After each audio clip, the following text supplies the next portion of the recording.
আসসালামু আলাইকুম রহমতুল্লাহ। দেশ ও প্রবাস সবাই কেমন আছেন? আশা করছি ভালো আছেন।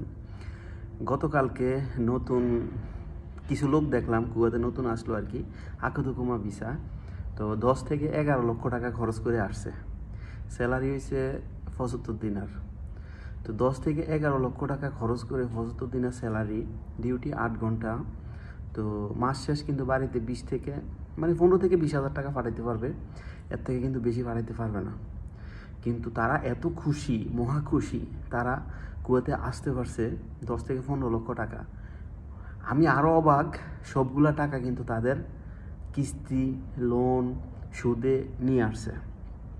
কারো কিন্তু একটা টাকাও ক্যাশ নাই, বা তাদের ফ্যামিলির ক্যাশ কোনো টাকা দিয়ে আসে নাই। আমি এই জিনিসটা দেখে অবাক হইলাম।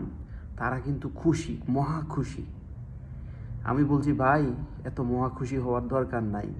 আসছেন, দেখেন, কাজ করেন, এরপরে কত দিনে আপনাদের এই 10 থেকে 11 লক্ষ টাকা আপনারা কমপ্লিট উঠাইতে পারেন। কিন্তু পরিশ্রম করে উঠাইতে হবে ভাই, কিন্তু কেউ দিবে না এইভাবে। তো অতএব যারা আসেন না কেন কুয়াত, তো বুঝে শুনে আসবেন, কোন বিষয়ে আসেন, কি কাজে আসেন, কত টাকা খরচ করে আসেন, কত টাকা স্যালারি পড়বে। অতএব আপনি কাজ শিখে আসবেন।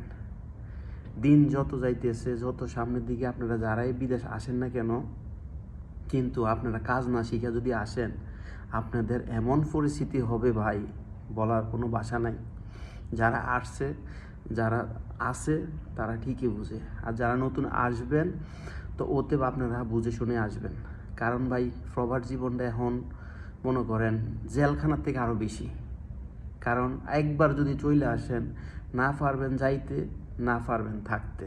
ওতে বুঝে শুনে থাকবেন, আর আসবেন কুয়েতে বা অন্য অন্য কান্ট্রিতে।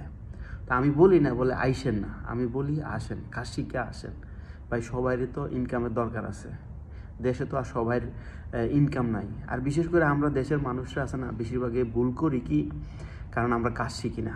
দেশে মনে করেন মেয়েদের পিছিয়ে ঘুরি, পড়াশোনা ঠিক মতো করি না, বেকার থাকি, বা কোনো রাজনৈতিক দলের পিছিয়ে থাকি, নেতা ফেতার পিছিয়ে ঘুরি, কিন্তু আমরা কাজ শিখতে চেষ্টা করি না। তো এই জিনিসটা হচ্ছে আমাদের অনেক ভুল।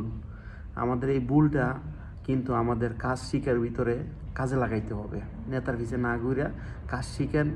বা যদি কেউ বিদেশ যদি নাও আসতে পারেন, আপনার দেশে তো চলতে হবে, খাইতে হবে।